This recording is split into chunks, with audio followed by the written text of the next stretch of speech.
Manipuri Job Explainer YouTube channel asibu yengbiruba khudingmꯛꯄ ꯑꯍꯥꯟꯕꯃꯛꯇꯗ ꯇꯔꯥꯝꯅ ꯑꯣꯛꯆꯔꯤ ꯁꯤꯅꯥꯎ ꯃꯌꯥꯝ ꯉꯁꯤ ꯑꯩꯅ ꯑꯦꯛꯁꯄ꯭ꯂꯦꯟ ꯇꯧꯖꯒꯗꯧꯔꯤꯕꯁꯤꯗꯤ ꯏꯟꯗꯤꯌꯟ ꯑꯦꯝꯕꯤ B.Tech ꯑꯦꯟꯇ꯭ꯔꯤ ꯁ꯭ꯀꯤꯝꯒꯤꯅꯤꯀꯣ ꯍꯥꯏꯔꯤꯕ ꯑꯦꯟꯇ꯭ꯔꯤ ꯁ꯭ꯀꯤꯝꯁꯤꯒꯤ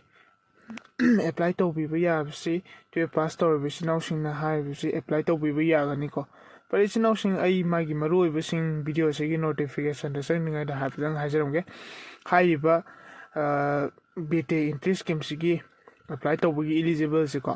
ꯍꯥꯏꯔꯤꯕ ꯀꯅꯥꯒꯨꯝꯕ ꯏꯆꯤꯟꯅꯥꯎꯁꯤꯡꯅ ꯌꯥꯝ ꯃꯔꯨꯑꯣꯏꯕ ꯄꯣꯏꯟꯠꯁꯤ ꯁꯤꯅꯤ ꯏꯆꯤꯟꯅꯥꯎ ꯃꯌꯥꯝ ꯍꯥꯏꯕ G.Mains ꯀꯣ ꯍꯟꯗꯛꯀꯤ G.Main Entrance 2024ꯒꯤ G.Mains ꯊꯥꯈꯤꯕ ꯏꯆꯤꯟꯅꯥꯎꯁꯤꯡꯅ ꯍꯥꯏꯔꯤꯕ ꯑꯩꯈꯣꯏ B.Tech ꯀꯣ ꯑꯦꯟꯇ꯭री ꯁ꯭ꯀꯤꯝꯁꯤꯒꯤ ꯏꯂꯤꯖꯤꯕꯜ ꯑꯣꯏꯒꯅꯤꯀꯣ ꯍꯥꯏꯔꯤꯕ G.Mains ꯊꯥꯒꯗꯕ ꯃꯤꯑꯣꯏꯁꯤꯡꯅꯗꯤ ꯍꯥꯏꯔꯤꯕ ꯁꯤꯒꯤ ꯑꯦꯟꯇ꯭री ꯁ꯭ꯀꯤꯝꯁꯦ ꯑꯦꯄ꯭ꯂꯥꯏ ꯇꯧꯕ ꯌꯥꯔꯣꯏꯀꯣ ꯁꯤꯅꯤ ꯌꯥꯝ ꯃꯔꯨꯑꯣꯏꯕ ꯄꯣꯏꯟꯠꯁꯤ ꯏꯆꯤꯟꯅꯥꯎ ꯃꯌꯥꯝ ꯑꯗꯨꯅ ꯑꯩꯅ ꯍꯧꯔꯛꯄꯗ ꯃꯁꯤ ꯄꯟꯖꯕꯅꯤꯀꯣ ꯐꯔꯦ ꯏꯆꯤꯟꯅꯥꯎ ꯃꯌꯥꯝ ꯍꯥꯏꯔꯤꯕ ꯃꯥꯒꯤ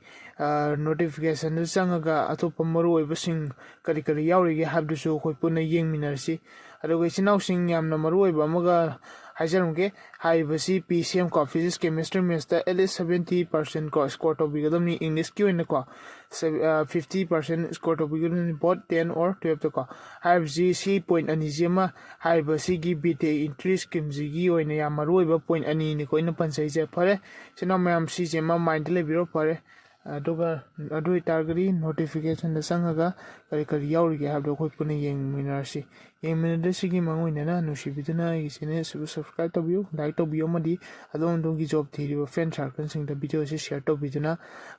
ꯅꯣꯂꯦꯖ ꯑꯣꯏꯕꯤꯌꯨ ꯍꯥꯏꯕ ꯋꯥꯐꯝꯁꯤꯁꯨ ꯊꯝꯖꯔꯤ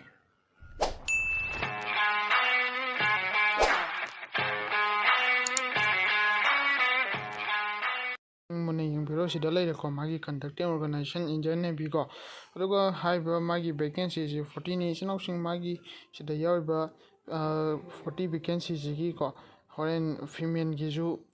ꯁꯤꯗꯒꯤ 40ꯁꯤꯗꯒꯤ ꯐꯤꯃꯦꯜꯒꯤ ꯌꯥꯎꯔꯤꯕꯀꯣ ꯁꯤ ꯑꯩ ꯍꯣꯔꯦꯟ ꯃꯈꯥ ꯇꯥꯛꯄꯗꯁꯨ ꯍꯥꯏꯖꯔꯛꯀꯦ ꯏꯆꯤꯟꯅꯥꯎꯁꯤꯡ ꯐꯔꯦ ꯑꯗꯨꯗꯤ ꯃꯥꯒꯤ ꯀꯩꯅꯣꯁꯦ ꯑꯦꯄ꯭ꯂꯥꯏ ꯑꯣꯟꯂꯥꯏꯟ ꯗꯦꯠꯁꯤ 6 July 2024 ꯑꯗꯨꯒ ꯂꯥꯁ ꯗꯦꯠ ꯇꯨ ꯑꯦꯄ꯭ꯂꯥꯏꯁꯤ 23 July 2024ꯅꯤꯀꯣ ꯑꯗꯨꯒ ꯏꯆꯤꯟꯅꯥꯎꯁꯤꯡꯁꯤ ꯍꯥꯏꯔꯤꯕ ꯃꯥꯒꯤ ꯑꯦꯄ꯭ꯂꯥꯏ ꯇꯧꯕꯁꯤ ꯑꯣꯟꯂꯥꯏꯟ ꯃꯣꯠꯅꯤꯀꯣ ꯑꯣꯟꯂꯥꯏꯟ ꯃꯣꯠꯅꯤ ꯑꯗꯨꯒ ꯀꯅꯥꯒꯨꯝꯕ ꯏꯆꯤꯟꯅꯥꯎꯁꯤꯡꯅ ꯍꯥꯏꯔꯤꯕ ꯁꯤꯒꯤ ꯑꯣꯟꯂꯥꯏꯟ ꯃꯣꯠꯁꯤ ꯊꯥꯖꯅꯤꯡꯕ ꯂꯩꯔꯒꯁꯨ ꯑꯩꯅ ꯃꯈꯥꯗ ꯄꯤꯔꯤꯕ ꯖꯣꯕ ꯁꯦꯟꯇꯔ ꯅꯝꯕꯔꯁꯤꯗꯀꯣ ꯌꯨꯝꯗ ꯂꯩꯅ ꯌꯨꯝꯗ ꯐꯝꯅ ꯑꯣꯟꯂꯥꯏꯟꯒꯤ ꯊ꯭ꯔꯨꯗ ꯑꯗꯣꯝꯒꯤ ꯗꯣꯀꯨꯃꯦꯟꯁꯤꯡꯗꯣ ꯊꯥꯕꯤꯔꯒ ꯑꯦꯄ꯭ꯂꯥꯏ ꯇꯧꯕ ꯑꯗꯨꯝ ꯌꯥꯒꯅꯤꯕꯀꯣ ꯏꯆꯤꯟꯅꯥꯎꯁꯤꯡ ꯐꯔꯦ ꯑꯗꯨꯒ ꯃꯥꯒꯤ ꯕ꯭ꯔꯥꯟꯆꯦꯁꯁꯤ ꯌꯦꯡꯕꯤꯌꯨ ꯑꯦꯛꯖꯤꯀ꯭ꯌꯨꯇꯤꯚ ꯑꯦꯟড ꯇꯦꯛꯅꯤꯀꯦꯜ ꯕ꯭ꯔꯥꯟꯆ ꯍꯥꯏꯕꯅꯤꯀꯣ ꯑꯗꯨꯒ ꯃꯥꯒꯤ ꯏꯆꯤꯟꯅꯥꯎꯁꯤꯡ ꯃꯥꯒꯤ ꯑꯣꯐꯤꯁꯤꯌꯦꯜ ꯋꯦꯕꯁꯥꯏꯠꯁꯦ join indian navy.gov.in ꯆꯪꯕꯤꯔꯒ ꯑꯗꯨꯝ ꯏꯆꯤꯟꯅꯥꯎꯁꯤꯡꯅ ꯍꯥꯏꯕꯁꯤ ꯑꯗꯨꯝ ꯌꯦꯡꯕꯤꯌꯨꯀꯣ ꯐꯔꯦ ꯑꯗꯨꯗꯤ ꯏꯆꯤꯟꯅꯥꯎꯁꯤꯡ ꯃꯈꯥꯗ ꯀꯩꯀꯩ ꯌꯥꯎꯔꯤꯒꯦ ꯍꯥꯏꯕꯗꯨꯁꯨ ꯑꯃꯨꯛ ꯌꯦꯡꯃꯤꯟꯅꯁꯤ ꯁꯤꯗ ꯂꯩꯔꯦ ꯏꯆꯤꯟꯅꯥꯎꯁꯤꯡ ꯌꯥꯝ ꯃꯔꯨ ꯑꯣꯏꯕ ꯑꯃ ꯁꯤꯗ ꯌꯥꯎꯔꯤꯕ ꯏꯆꯤꯟꯅꯥꯎꯁꯤꯡ ꯍꯥꯏꯔꯤꯕ ꯃꯥꯒꯤ ꯏꯟꯇꯔꯚꯤꯌꯨ ꯄ꯭ꯔꯣꯁꯦꯁꯀꯣ ꯏꯟꯇꯔꯚꯤꯌꯨ ꯄ꯭ꯔꯣꯁꯦꯁ ꯁ꯭ꯇꯥꯔꯠꯁꯤ ꯁꯦꯞꯇꯦꯝꯕꯔ ꯑꯣꯟꯋꯥꯔꯗꯁ ꯑꯅ ꯄꯜꯂꯤꯀꯣ ꯁꯤꯃ ꯏꯆꯤꯟꯅꯥꯎꯁꯤꯡꯅ ꯑꯗꯨꯝ ꯈꯪꯖꯤꯟꯕꯤꯔ ꯂꯩꯕꯤꯔꯣꯀꯣ ꯃꯥꯒꯤ ꯏꯟꯇꯔꯚꯤꯌꯨ ꯄ꯭ꯔꯣꯁꯦꯁꯁꯦ ꯀ꯭ꯂꯣꯖꯤꯡ ꯗꯦꯠꯁꯦ ꯂꯣꯏꯈ꯭ꯔꯀꯥꯟꯗ ꯑꯦꯄ꯭ꯂꯥꯏ ꯗꯦꯠ ꯂꯣꯏꯈ꯭ꯔꯕ ꯃꯇꯨꯡꯗ ꯃꯥꯒꯤ ꯏꯟꯇꯔꯚꯤꯌꯨ ꯄ꯭ꯔꯣꯁꯦꯁꯁꯤ ꯁꯦꯞꯇꯦꯝꯕꯔ ꯑꯣꯟꯋꯥꯔꯗꯁ ꯑꯅ ꯄꯜꯂꯤ ꯁꯤ ꯈꯪꯖꯤꯟꯕꯤꯔꯣ ꯑꯗꯨꯒ ꯏꯆꯤꯟꯅꯥꯎꯁꯤꯡ ꯃꯥꯒꯤ ꯍꯧꯖꯤꯛ ꯑꯩꯅ ꯃꯊꯛꯇ ꯄꯟꯖꯕꯀꯣ ꯐꯤꯃꯦꯜꯒꯤ ꯃꯥꯒꯤ ꯚꯦꯀꯦꯟꯁꯤ ꯌꯥꯎꯔꯛꯀꯅꯤ ꯍꯥꯏꯕꯗꯨ ꯁꯤꯗ ꯂꯩꯔꯦꯀꯣ ꯏꯆꯤꯟꯅꯥꯎꯁꯤꯡ ꯃꯥꯒꯤ ꯐꯤꯃꯦꯜꯒꯤ ꯁꯤꯗ ꯑꯣꯏꯅ ꯀꯧꯔꯤꯕꯁꯤ ꯌꯦꯡꯕꯤꯌꯨ ꯏꯆꯤꯟꯅꯥꯎꯁꯤꯡꯀꯣ ꯃꯥꯒꯤ ꯃꯦꯛꯁꯤꯃꯝ ꯑꯣꯐ 8ꯁꯦ ꯐꯤꯃꯦꯜꯒꯤꯅꯤ ꯍꯥꯏꯅ ꯄꯜꯂꯤꯀꯣ 40 ꯚꯦꯀꯦꯟꯁꯤꯗ 8ꯁꯤ ꯀꯩꯗꯧꯕ ꯐꯤꯃꯦꯜꯒꯤ ꯚꯦꯀꯦꯟꯁꯤ ꯑꯣꯏꯒꯅꯤ ꯍꯥꯏꯅ ꯄꯜꯂꯤ ꯐꯔꯦ ꯏꯆꯤꯟꯅꯥꯎꯁꯤꯡ ꯑꯁꯤ ꯂꯩꯔꯦ ꯑꯗꯨꯒ ꯃꯥꯒꯤ ꯏꯂꯤꯖꯤꯕꯤꯂꯤꯇꯤ ꯀ꯭ꯔꯥꯏꯇꯦꯔꯤꯌꯥꯁꯤ ꯍꯥꯏꯔꯤꯕ ꯑꯩꯈꯣꯏꯒꯤ ꯀꯦꯟꯗꯤꯗꯦꯠꯁꯤꯡꯁꯤꯒꯤꯀꯣ ꯀꯦꯟꯗꯤꯗꯦꯠ ꯑꯁꯤ ꯕꯤꯇ꯭ꯋꯤꯟ 2 July 2005ꯗꯒꯤꯅ 1 January 2008 ꯐꯥꯎꯁꯤꯒꯤ ꯔꯦꯟꯖꯇ ꯂꯩꯕꯁꯤ ꯑꯣꯏꯗꯣꯏꯅꯤꯀꯣ ꯗꯦꯠ ꯑꯣꯐ ꯕꯥꯔꯊꯁꯦ ꯑꯗꯨꯒ ichinausing ꯑꯦꯁ ꯔꯤꯂꯦꯛꯁꯦꯁꯟ SC ST OBCꯒꯤ ꯑꯗꯨꯝ ꯑꯦꯁ ꯔꯤꯂꯦꯛꯁꯦꯁꯟ ꯂꯩꯒꯅꯤ ꯍꯥꯏꯅꯁꯨ ꯃꯣꯏꯅ ꯄꯜꯂꯤꯀꯣ ꯁꯤ ꯑꯩꯅ ꯁꯤꯗ ꯀꯩꯅꯣ ꯇꯧꯔꯤꯕꯁꯤ ichinausing ꯆꯥꯎꯔꯥꯛꯄꯅꯤ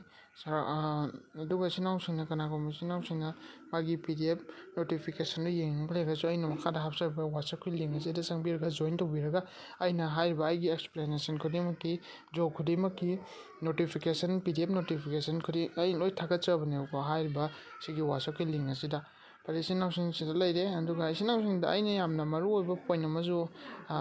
ꯂꯩꯔꯤꯀꯣ ꯁꯤꯗ ꯍꯥꯏꯔꯤꯕ ꯁꯤꯒꯤ ꯀꯩꯅꯣꯁꯤ education qualificationꯁꯤ ichinausing ꯄꯥꯁ ꯀꯣ 12 ꯄꯥꯁ ꯑꯣꯏꯔꯕ ꯏꯆꯤꯟ ꯏꯅꯥꯎꯁꯤꯡ 12 ꯄꯥꯁ ꯑꯣꯏꯕ ꯈꯛꯇꯗ ꯅꯠꯇꯅ ꯏꯆꯤꯟ ꯏꯅꯥꯎꯁꯤꯡꯗ ꯑꯩꯅ ꯌꯥꯝ ꯃꯔꯨꯑꯣꯏꯕ ꯑꯃ ꯄꯟꯕꯁꯤꯗ ꯂꯩꯕꯁꯤꯀꯣ ꯍꯥꯏꯕꯗꯤ appear four G 2024 entrance exam ꯍꯥꯏꯅ ꯁꯤꯗ ꯄꯜꯂꯤꯁꯦ ꯏꯆꯤꯟ ꯏꯅꯥꯎꯁꯤꯡ ꯍꯥꯏꯔꯤꯕ ꯀꯅꯥꯒꯨꯝꯕ ꯏꯆꯤꯟ ꯏꯅꯥꯎꯁꯤꯡꯅ ꯍꯥꯏꯇꯥꯔꯦ ꯍꯥꯏꯔꯤꯕ ꯀꯩꯅꯣꯁꯤ ꯑꯦꯄ꯭ꯂꯥꯏ ꯇꯧꯕꯤꯒꯦ ꯍꯥꯏꯇꯥꯔꯒꯗꯤ G ꯃꯦꯟꯁ 2024ꯒꯤ ꯑꯦꯟꯇ꯭ꯔꯥꯟꯁ ꯊꯥꯔꯕ ꯏꯆꯤꯟ ꯏꯅꯥꯎꯁꯤꯡꯅ ꯍꯥꯏꯇꯥꯔꯦ ꯈꯛꯅ ꯑꯦꯄ꯭ꯂꯥꯏ ꯇꯧꯕꯤꯕ ꯌꯥꯒꯅꯤꯀꯣ ꯑꯗꯨꯒ ꯏꯆꯤꯟ ꯏꯅꯥꯎꯁꯤꯡꯁꯤꯗ ꯄꯜꯂꯤꯕ ꯃꯥꯒꯤ ꯑꯦꯒ꯭ꯔꯦꯠ ꯃꯥꯔꯛ ꯏꯟ PCM ꯀꯣ ꯑꯩꯅ ꯉꯁꯥꯏ ꯃꯃꯥꯡꯒꯤ ꯍꯧꯔꯛꯄꯗ ꯄꯟꯖꯕꯗꯣ PCM ꯀꯣ ꯍꯥꯏꯕꯗꯤ ꯐꯤꯖꯤꯛꯁ ꯀꯦꯃꯤꯁꯇ꯭ꯔꯤ ꯃꯦꯠꯁꯇ ꯑꯦꯠꯂꯤꯁ ꯀꯩꯗꯧꯕ 70% ꯑꯦꯒ꯭ꯔꯦꯠ ꯃꯥꯔꯛ ꯑꯣꯏꯒꯗꯕꯅꯤ ꯍꯥꯏꯅ ꯄꯜꯂꯦ ꯑꯗꯨꯒ ꯃꯦꯠꯀꯤ ꯑꯣꯏꯅꯁꯨ ꯏꯪꯂꯤꯁꯀꯤ ꯑꯣꯏꯅꯁꯨ ꯑꯦꯠꯂꯤꯁ 50%ꯁꯤ ꯐꯪꯒꯗꯕꯅꯤꯀꯣ ꯕꯣꯠ ꯀꯩꯗꯧꯕ ꯕꯣꯠ ꯀꯩꯅꯣꯗ ꯑꯣꯏꯒꯗꯕ ꯕꯣꯠ 10 or 12ꯇ ꯀꯣ 10 or 12ꯇ ꯑꯣꯏꯕꯤꯒꯗꯕꯅꯤꯀꯣ ꯏꯆꯤꯟ ꯏꯅꯥꯎꯁꯤꯡ ꯁꯤꯃ ꯈꯪꯖꯤꯟꯕꯤꯔꯣ ꯐꯔꯦ ꯏꯆꯤꯟ ꯏꯅꯥꯎꯁꯤꯡ ꯁꯤꯅꯤ ꯑꯗꯨꯒ ꯃꯥꯒꯤ ꯁꯦꯂꯦꯛꯁꯟ ꯄ꯭ꯔꯣꯁꯦꯁꯁꯤ ꯍꯥꯏꯐꯦꯠꯇꯪ ꯑꯩꯈꯣই ꯌꯦꯡꯃꯤꯟꯅꯁꯤꯀꯣ ꯁꯦꯂꯦꯛꯁꯟ ꯄ꯭ꯔꯣꯁꯦꯁꯁꯤ ꯁꯤꯗ ꯏꯅꯤꯁꯤꯌꯦꯜ ꯁ꯭ꯀ꯭ꯔꯤꯅꯤꯡ ꯀꯣ ꯏꯅꯤꯁꯤꯌꯦꯜ ꯁ꯭ꯀ꯭ꯔꯤꯅꯤꯡ ꯇꯧꯔꯅꯤ ꯏꯅꯤꯁꯤꯌꯦꯜ screening SSB selection ꯄ꯭ꯔꯣꯁꯦꯁꯁꯤ service selection ꯕꯣꯔꯗꯅꯀꯣ ꯏꯅꯤꯁꯤꯌꯦꯜ screening ꯇꯧꯔꯅꯤ ꯑꯗꯨꯒ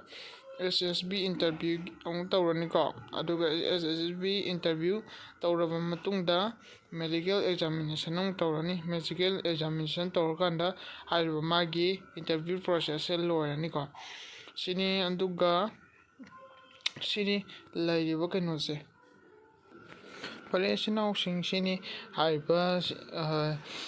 B.Tech ꯀꯣ B.Tech ꯏꯟꯇꯔꯦꯁ ꯁ꯭ꯀꯤꯝꯁꯤꯒꯤ ꯀꯩꯅꯣꯁꯤ ꯀꯣꯔꯁꯁꯤ ꯑꯦꯄ꯭ꯂꯥꯏ ꯇꯧꯕꯤꯌꯨ ꯑꯗꯨꯒ ꯍꯥꯏꯔꯤꯕ ꯏꯆꯤꯟ ꯏꯅꯥꯎꯁꯤꯡꯅ ꯍꯥꯏꯕꯁꯤ ꯑꯦꯄ꯭ꯂꯥꯏ ꯇꯧꯕꯤꯔꯒ ꯑꯗꯣꯝꯒꯤ ꯀꯩꯅꯣꯁꯤꯡ ꯗ꯭ꯔꯤꯝ ꯑꯗꯨꯕꯨ ꯃꯪꯐꯥꯎꯅꯕ ꯑꯣꯏꯕꯤꯌꯨ ꯐꯔꯦ ꯏꯆꯤꯟ ꯏꯅꯥꯎꯁꯤꯡ ꯁꯤꯅꯤ ꯑꯩꯒꯤ ꯆꯦꯅꯦꯜ ꯑꯁꯤ ꯄꯨꯟꯅ ꯅꯨꯡꯁꯤꯕꯤꯌꯨ ꯑꯗꯨꯝ ꯁꯞꯄꯣꯔꯠ ꯇꯧꯕꯤꯌꯨ ꯃꯅꯤꯄꯨꯔ ꯃꯇꯝ ꯄꯨꯝꯅꯃꯛꯇ ꯃꯅꯤꯄꯨꯔ ꯖꯣꯕ ꯑꯦꯛꯁꯄ꯭ꯂꯦꯅꯔꯒ ꯂꯣꯏꯅꯗꯅ ꯆꯠꯄ ꯃꯇꯝꯗ ꯑꯩꯅ 100% ꯒꯦꯔꯦꯟꯇꯤ ꯇꯧꯖꯔꯤ ꯑꯗꯣꯝꯒꯤ ꯃꯇꯝ ꯑꯩꯅ ꯃꯥꯡꯍꯟꯖꯔꯣꯏ ꯑꯗꯨꯗꯒꯤꯗꯤ ꯑꯗꯣꯝꯅ ꯑꯩꯒ ꯂꯣꯏꯅꯗꯨꯅ ꯆꯠꯄ ꯃꯇꯝꯗ ꯀꯅꯥꯝꯇꯅ ꯑꯗꯣꯝꯒꯤ ꯊꯥꯖꯕꯤꯗ꯭ꯔꯒꯁꯨ ꯑꯩꯅ ꯑꯗꯣꯝꯒꯤꯗꯃꯛꯇ ꯂꯦꯞꯂꯤ ꯃꯅꯤꯄꯨꯔ ꯖꯣꯕ ꯑꯦꯛꯁꯄ꯭ꯂꯦꯅꯔꯒ ꯃꯇꯝ ꯄꯨꯝꯅꯃꯛꯇ ꯂꯣꯏꯅꯗꯅ ꯑꯗꯨꯝ ꯆꯠꯃꯤꯟꯅꯁꯤ ꯑꯗꯨꯝ ꯋꯥ ꯇꯥꯊꯣꯛ ꯇꯥꯁꯤꯟ ꯇꯧꯔꯒ ꯑꯗꯨꯝꯁꯨ ꯃꯥꯏ ꯄꯥꯛꯄꯤꯌꯨ ꯍꯥꯏꯕ ꯋꯥꯐꯝꯁꯤ ꯊꯝꯖꯔꯤ ꯐꯔꯦ ꯏꯆꯤꯟ ꯏꯅꯥꯎ ꯃꯌꯥꯝ ꯉꯁꯤꯒꯤꯗꯤ ꯌꯥꯏꯐ